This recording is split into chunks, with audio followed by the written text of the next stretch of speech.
Graça e paz a você que se inscreveu no curso de História e Doutrinas da Igreja de Cristo no Brasil. Este é o módulo 7, nossa declaração de fé. E esta é a nossa quinta e última aula em relação às doutrinas abarcadas na declaração de fé da Igreja de Cristo no Brasil.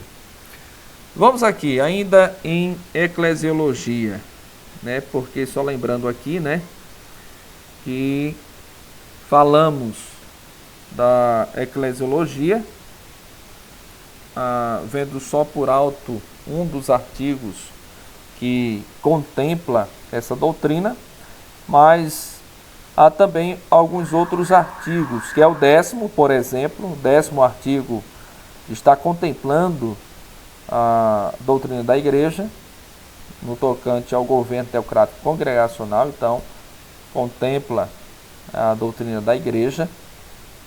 E o 14º, certo? O 14º também, embora que o 14º artigo eu deixei aqui em eclesiologia, mas é importante só lembrar que o 14º artigo, que fala sobre a vigência e exercício dos dons espirituais, ele entra nas doutrinas do Espírito Santo, certo? Mas eu deixei aqui propositalmente em eclesiologia pelo fato de quando Deus capacita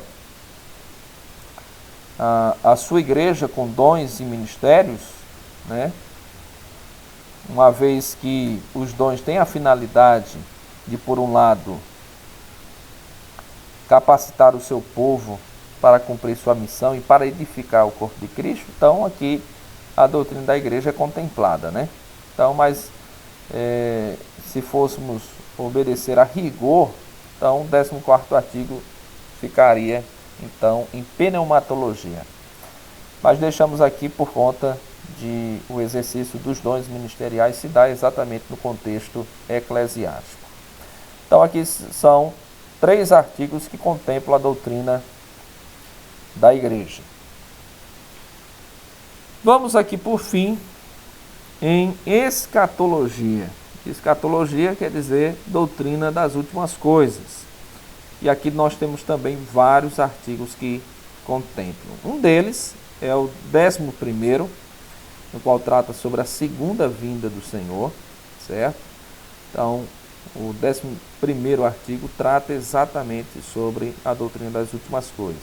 Também o 12º, certo? No qual fala exatamente sobre os grandes julgamentos que se darão, a começar dos crentes no tribunal de Cristo, das nações vivas na segunda vinda gloriosa do nosso Senhor e dos incrédulos e condenados no juízo final, E aí, por fim, nós temos o 13º artigo, no qual trata sobre a ressurreição dos mortos, da vida eterna dos salvos e na condenação eterna dos injustos. Só lembrando aqui que a ressurreição ela não se dá após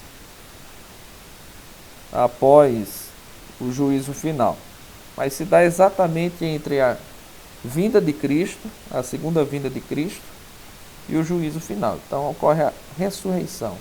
É no juízo final que os destinos dos homens são finalmente traçados, onde eles finalmente estarão para sempre, quer em delícias eternas na presença do Senhor ou em tormentos eternos no inferno para exatamente os injustos que não aceitaram Cristo Jesus como Salvador. Bom, essa foi a nossa quinta e última aula a respeito da nossa declaração e convidamos desde já para que vocês assistam o nosso próximo módulo, onde iremos falar ou examinar cuidadosamente cada um desses artigos. Amém? Que Deus te abençoe e até a nossa próxima videoaula, se Deus quiser.